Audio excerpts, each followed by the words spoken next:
Election வருது அப்படின்னா ஒரு பொதுமக்களா நம்ம வந்து ஓட்டு போடணும். ஓட்டு போட்டதுக்கு அப்புறம் நம்மளுடைய வேலை முடிஞ்சிடும். ஆனா ஒரு அரசியல் கட்சியை பொறுத்த வரைக்கும் எப்படி ஒரு எலெக்ஷன் அப்ரோச் பண்ணுவாங்க, அவங்க பார்வையில் எலெக்ஷன் எப்படி இருக்கும் அப்படின்னா, எப்படியாவது அந்த எலெக்ஷன்ல ஜெயிக்கணும். அதுக்கு பல யுக்திகளை பயன்படுத்துவாங்க. அந்த யுக்திகள் என்ன அப்படின்றத பத்தியும் நாளை முதல் வேட்புமனு தாக்கல் பண்ணலாம் அப்படின்னு சொல்லி தேர்தல் ஆணையம் ஏற்கனவே சொல்லியிருந்தாங்க. அதுக்குள்ள அரசியல் கட்சிகள் தங்களுடைய கூட்டணி கட்சிகளோட சுமூகமா அந்த உடன்பாடெல்லாம் எட்டி எந்தெந்த தொகுதியில யாரெல்லாம் போட்டியிட போறாங்க அப்படின்ற வேட்பாளர் பட்டியலெல்லாம் வெளியிடுவாங்க.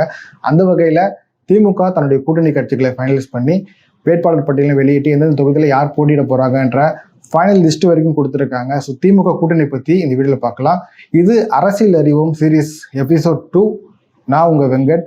வாங்க வீடியோக்குள்ள போகலாம். எலெக்ஷனை பொறுத்த வரைக்கும் ஒரு அரசியல் கட்சி எப்படியாவது அது ஜெயிக்கணும். அதுக்காக தான் ஒவ்வொரு அரசியல் கட்சிகளும் வேலை செய்வாங்களே. அதுக்காக என்னென்ன வேலைகள்லாம் செய்வாங்க, என்னென்ன யுக்திகள் பயன்படுத்துவாங்க அப்படின்னா, அது ரொம்ப முக்கியமான ரோல் பிளே பண்ணது வந்து தேர்தல் அறிக்கை.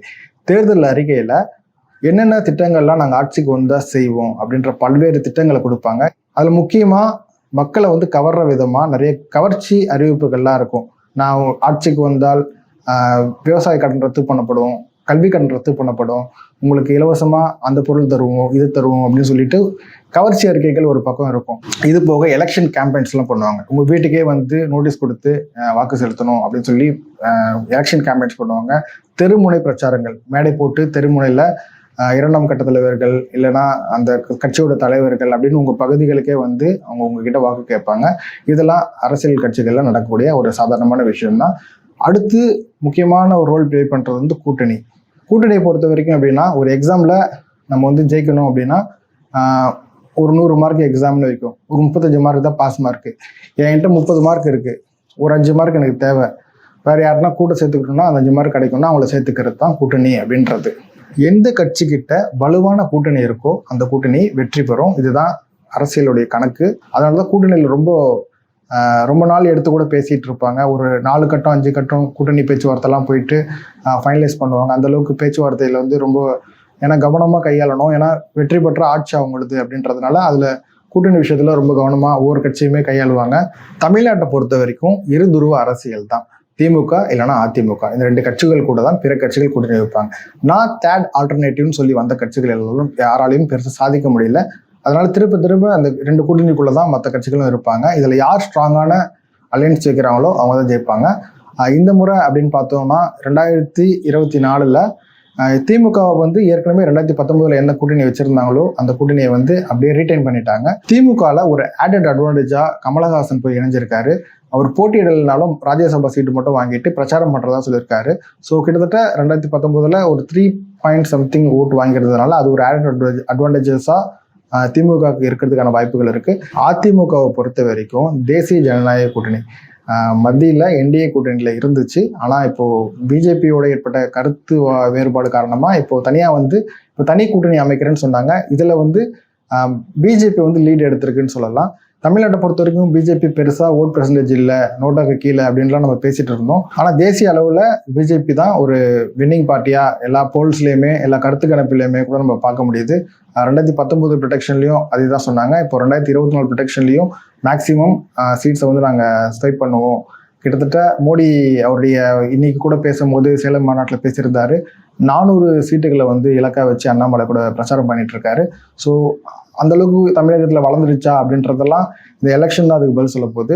முக்கியமா பிஜேபியோட நல்லா வளர்ந்த கட்சிகளா நம்ம பார்க்கக்கூடிய பாமக இந்த மாதிரியான கட்சிகள் கூட பிஜேபியோட தலைமையில போயிட்டு அவங்க கூட்டணியில இணைஞ்சிருக்காங்க. ஸோ இதெல்லாம் நம்ம பார்க்க வேண்டியிருக்கு. எது எப்படி இருந்தாலும் ஒரு எலெக்ஷன் நடக்குது அப்படின்னா ஒரு அரசியல் கட்சிக்கு அந்த எப்படியாவது அந்த எலெக்ஷனை ஜெயிக்கணும். அதுக்கு என்னென்ன வழிகள்லாம் இருக்கோ, என்னென்ன யுக்திகள்லாம் ஃபாலோ பண்ண முடியுமோ அது எல்லா யுக்திகளையுமே பயன்படுத்துவாங்க. இப்போ நம்ம சொன்ன மாதிரியே திருமுனை பிரச்சாரம், மேடை போட்டு பேசுறது, உங்க வீட்டுக்கு வந்து பிரச்சாரம் பண்றது, அப்புறம் இது போக கூட்டணி பலமான கூட்டணி யார் வச்சிருக்காங்களோ அந்த கட்சிக்கு ஒரு வாய்ப்பு வந்து அதிகமா இருக்கிறதுனால கூட்டணியில வந்து ரொம்ப கவனமா இருப்பாங்க. கூட்டணி யார் அமைக்கிறாங்களோ, நல்ல கூட்டணி யார் வலுவான கூட்டணி வச்சிருக்காங்களோ அவங்களுக்கு ஒரு வாய்ப்பு கிடைக்கிறதுக்கு, ஒரு அட்வான்டேஜ் கிடைக்கிறதுக்கான வாய்ப்புகள் இருக்கு. இது போக இப்போ இருக்க ட்ரெண்ட் படி பார்த்தோம்னா சோசியல் மீடியா கேம்பெயின்ஸ் வந்து நிறைய பண்றாங்க. இது வரைக்கும் தமிழ்நாட்டில் திமுக அதோட கூட்டணி கட்சிகள் உறுதி பண்ணிட்டு அந்த வேட்பாளர் பட்டியலை வெளியிட்டிருக்காங்க. எந்த வேட்பாளர் எந்த தொகுதியில் போட்டியிட போறாங்க, திமுக எந்த தொகுதியில் நேரடியாக வேட்பாளர்கள் நிறுத்திருக்கு அப்படின்ற பல தகவல்கள் எல்லாத்தையும் வெளியிட்டிருக்காங்க. அது என்னன்றதை பார்க்கலாம்.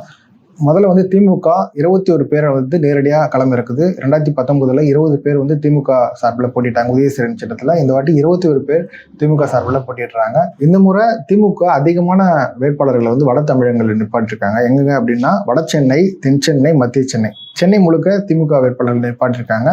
அரக்கோணம், காஞ்சிபுரம், வேலூர், திருவண்ணாமலை, கள்ளக்குறிச்சி, தர்மபுரி, சேலம் இந்த பகுதிகளிலும் திமுக வேட்பாளர்கள் நிப்பாட்டிருக்காங்க. குறிப்பாக கொங்கு பகுதியில் திமுக அவ்வளோ ஸ்ட்ராங் இல்லை அப்படின்னு சொல்லுவாங்க. அந்த பகுதியில் வந்து நேரடியாக திமுக வேட்பாளர் நிப்பாட்ட மாட்டாங்க. எந்தெந்த பகுதினா இந்த பொள்ளாச்சி, கோவை, ஈரோடு இந்த பகுதிகளில் வந்து கூட்டணி கட்சிகளுக்கு திமுக வழக்கமாக கொடுப்பாங்க. இந்த முறை வந்து நேரடியாக போட்டிடுறாங்க. பொள்ளாச்சி, நீலகிரி, ஈரோடு இந்த பகுதிகளில் திமுக நேரடியாக போட்டிடுறாங்க. ஸ்ரீபெரும்புத்தூர், பெரம்பலூர், தேனி, ஆரணி, தஞ்சாவூர், தூத்துக்குடி, தென்காசி இந்த பகுதிகளிலையும் மொத்தம் 21 கேண்டிடேட் வந்து திமுக சார்பில் நேரடியாக போட்டிடுறாங்க. கொங்கு நாடு மக்கள் கட்சி திமுக கூட்டணியில் இருக்காங்க. அவங்க வந்து நாமக்கல்ல திமுகவுடைய சின்னமான உதயசூரியன்லேயே போட்டிடுறாங்க.